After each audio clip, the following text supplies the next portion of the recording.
नमस्कार दोस्तों, हमारे चैनल में आपका स्वागत है। इस वीडियो में हम आपको गणेश जी की एक बहुत अद्भुत कहानी सुनाने जा रहे हैं। बहुत समय पहले की बात है। काशी नगरी में एक सेठ और सेठानी रहा करते थे। वो गणेश भगवान के परम भक्त थे। सुबह उठकर नहा धोकर गणेश जी की पूजा किया करते। उन्हें लड्डू और मोदक का भोग लगाकर ही स्वयं भोजन ग्रहण करते। एक बार गणेश जी सेठ के खेतों से गुजर रहे थे। गणेश जी को बहुत जोरों की भूख लगी, तो गणेश जी ने सेठ के खेत में से 12 दाने गेहूं के तोड़कर खा लिए। तब गणेश जी के मन में विचार आया, मैंने तो बिना पूछे ही सेठ का अन्न खा लिया। ये तो मुझसे चोरी हो गई। अब तो मुझे इसका प्रायश्चित करना पड़ेगा। गणेश जी नौकर के भेष में सेठ जी की दुकान पर पहुँचे और कहा, सेठ जी, मुझे अपने यहाँ नौकरी पर रख लीजिए। सेठ जी के काम काज में उस समय किसी परेशानी की वजह से रुकावट आ गई थी। गणेश जी के वहाँ पहुँचते ही सेठ जी की रुकावट खत्म हो गई। सेठ जी ने पूछा, क्या नाम है तेरा? गणेश जी ने बताया, गणेशा। खुश होकर सेठ जी ने गणेशा को काम पर रख लिया।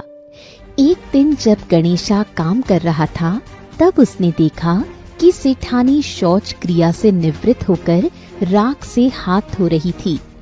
गणेश जी ने सेठानी का हाथ मोड़ दिया और कहा, मिट्टी से हाथ धोइए।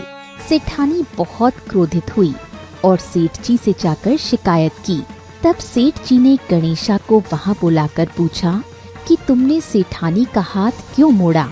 गणेशा ने कहा कि मैंने सेठानी को मिट्टी से हाथ धोने को कहा है, क्योंकि राख से हाथ धोने पर घर की रिद्धि सिद्धि चली जाती है। सेठ ने सेठानी से कहा कि तुम गणेशा की बात सुन लो, ये घर के शुभ के बारे में ही सोचता है। कुछ दिनों बाद कुंभ का मेला लगा। सेठ ने गणेशा को कहा, जा गणेशा, सेठानी को ले जाकर गंगा स्नान करवा ले। गणेशा सेठानी को लेकर गंगा घाट गया। सेठानी गंगा जी के किनारे पर बैठकर स्नान करने लगी। जब गणेशा ने ये देखा तो उसने सेठानी का हाथ पकड़ा और कुछ आगे ले जाकर गंगा में डुबकी लगवा दी। गणेशा के ऐसा करने पे सेठानी को बहुत गुस्सा आया और वो घर जाकर सेठ से शिकायत करने लगी। जब सेठ जी ने गणेशा से पूछा कि आखिर तूने सेठानी के साथ ऐसा क्यों किया, तो गणेशा ने कहा, सेठानी किनारे पर बैठकर औरों के नहाए हुए जल से स्नान कर रही थी। मैंने बीच में ले जाकर साफ पानी में डुबकी लगवा दी, ताकि अगले जन्म में आप लोगों को राजा रानी की योनि मिल सके। सेठ जी ये सुनकर गणेशा से बड़े प्रसन्न हुए और सोचा, इसने कोई गलती नहीं की, ये तो हमारे अगले जन्म के बारे में भी सोचता है। कुछ दिनों के बाद सेठ के घर में हवन हो रहा था। सेठ जी ने गणेशा से कहा, जा सेठानी को बुला कर ला, उन्हें हवन में बैठना है। जब गणेशा सेठानी के कमरे में गया तो देखा कि सेठानी ने काले रंग की साड़ी पहन रखी है। गणेशा ने सेठानी से कहा, इस साड़ी को उतारकर लाल रंग की साड़ी पहनकर हवन में चलो।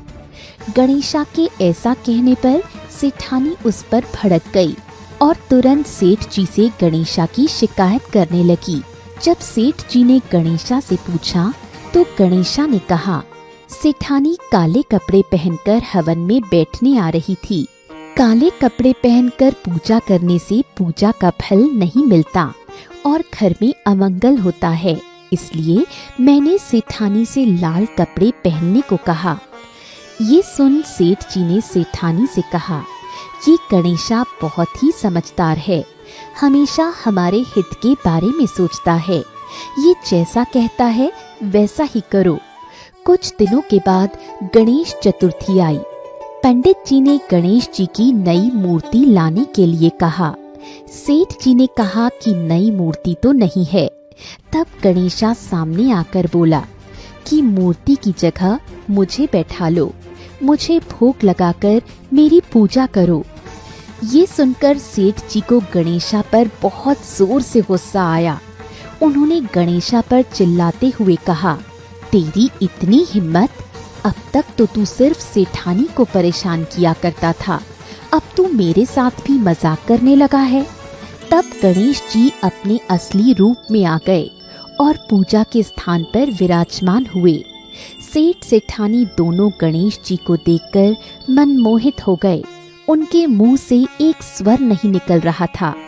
उन दोनों ने फिर बड़े धूमधाम से गणेश जी की पूजा और आरती की। पूजा समाप्त होने के बाद गणेश जी अंतर ध्यान हो गए। सेठ सेठानी को मन में बहुत विचार आया कि हमने गणेश जी को अपने यहाँ नौकर रखा, उनसे काम करवाया, ये तो अनर्थ हो गया। ये सोच सोचकर सेठ का मन दुखी हो गया और उनका खाना पीना छूट गया। तब रात को गणेश जी उनके सपने में आए और कहा, इसमें तुम्हारा कोई दोष नहीं है।